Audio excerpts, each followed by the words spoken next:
Olá, eu sou a Rosa. No nosso vídeo de hoje vamos falar um pouquinho mais sobre saúde.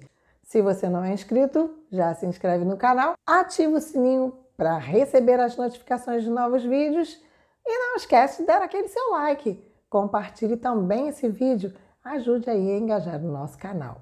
Vamos ao nosso vídeo de hoje.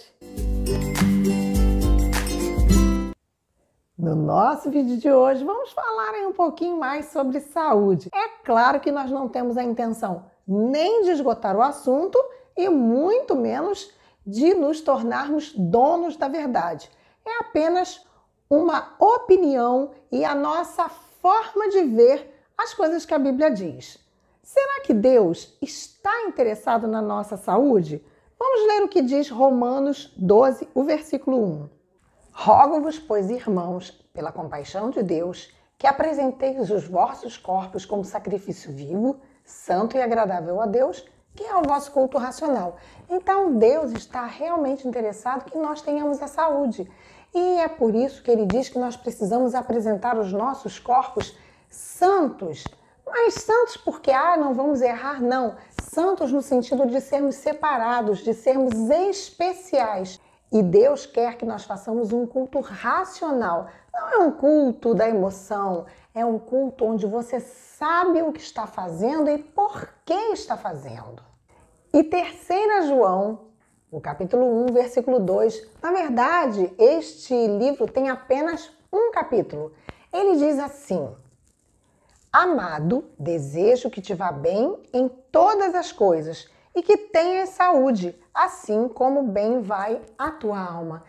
Então, a Bíblia aqui diz de forma muito clara que nós devemos estar, sim, interessados na nossa saúde física, na nossa saúde espiritual, mas também em que sejamos saudáveis em todas as áreas, porque aqui ele diz que vá bem em tudo.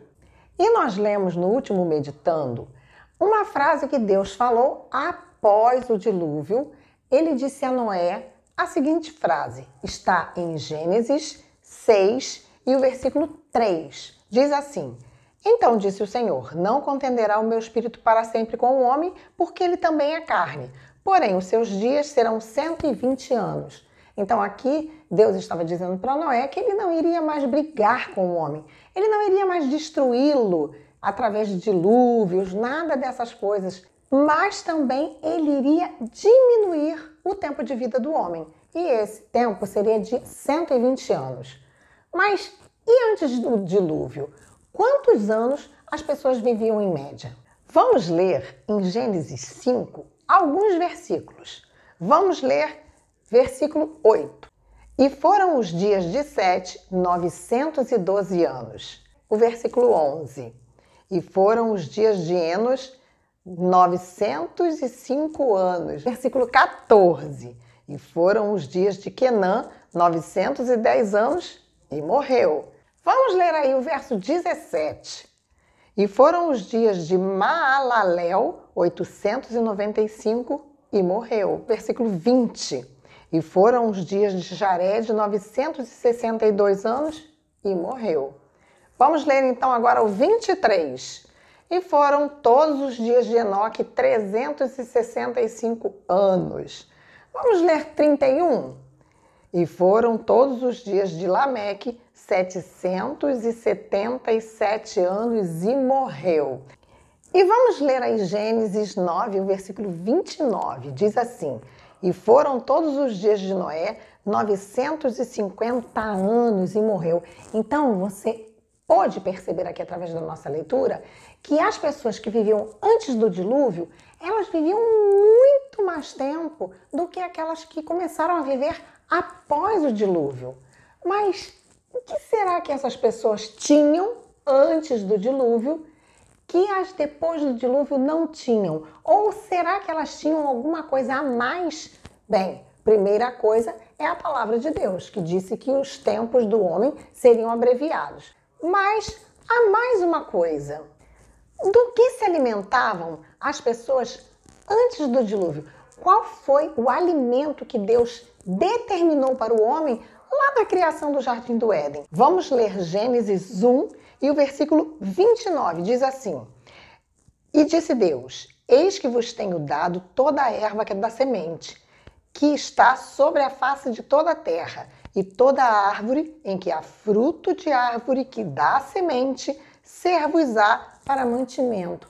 Então, nós vamos observar aqui, através dessa leitura, que Deus fez questão de ser bastante específico em relação à alimentação que aqueles homens, que no caso os nossos primeiros pais e seus descendentes, deveriam ter. É claro também que essas primeiras pessoas, elas tinham acesso a alguma coisa muito especial que trazia saúde de forma incontestável, que era a árvore da vida. Vamos ler em Apocalipse 22:2 o que Apocalipse fala sobre essa árvore. No meio da praça, de uma e da outra banda do rio, estava a árvore da vida, que produz 12 frutos, dando o seu fruto de mês em mês. E as folhas da árvore são para a saúde das nações. Então essa árvore, ela estava lá no Jardim do Éden. E Adão e Eva tinham acesso a essa árvore. Então, muito provavelmente, essa árvore tinha alguma coisa muito especial que fazia com que aquelas pessoas que tiveram mais proximidade com essa árvore, ou seja, os descendentes de Adão, tivessem a capacidade de viver tantos anos assim. Afinal de contas, aqui em Apocalipse, a gente consegue ver que essa árvore diz que ela é para a saúde das nações.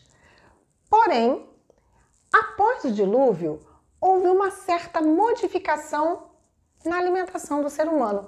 Vamos ver o que diz a Bíblia em Gênesis 9, o versículo 3 e o versículo 4. Diz assim: Tudo quanto se move, que é vivente, será para vosso mantimento. Tudo que vos tenho dado como erva verde.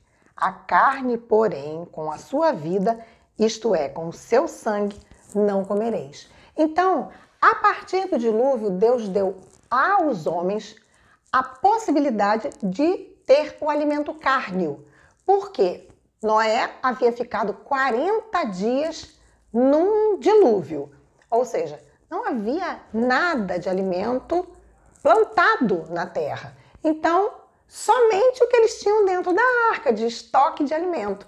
Então, Deus abriu essa exceção e disse: agora vocês podem comer a carne, sendo que a carne com o seu sangue, ou seja, com a sua vida, vocês não vão comer. E nós podemos ver em Levítico 11 e em Deuteronômio 14 uma lista que posteriormente foi dada de animais próprios e animais impróprios para o consumo. E você pode aí na sua casa dar uma lida aí, que foi uma ordem dada de Deus, para que nós soubéssemos quais alimentos, quais animais deveríamos comer e quais nós não deveríamos comer.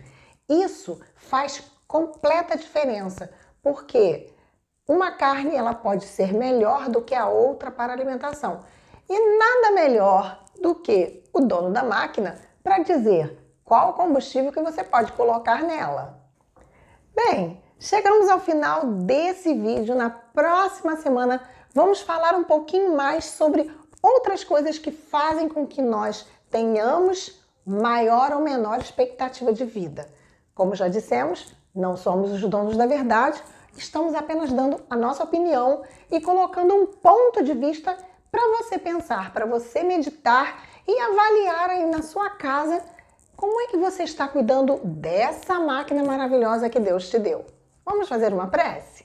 Querido Pai, nós te agradecemos pelo dia, pela paz, pela vida, pelo ar que respiramos. Senhor, obrigada por essa máquina maravilhosa que o Senhor nos deu, o nosso corpo. Nos ensina, Senhor, a cuidar bem dele, para que nós apresentemos os nossos corpos como um sacrifício vivo para Ti. Dá-nos um bom domingo, uma semana de alegrias na Tua companhia. Eu te peço em Teu Filho. Amém. Um beijo carinhoso, fica com Deus, curte o vídeo, compartilha. Então a gente se vê no próximo Meditando.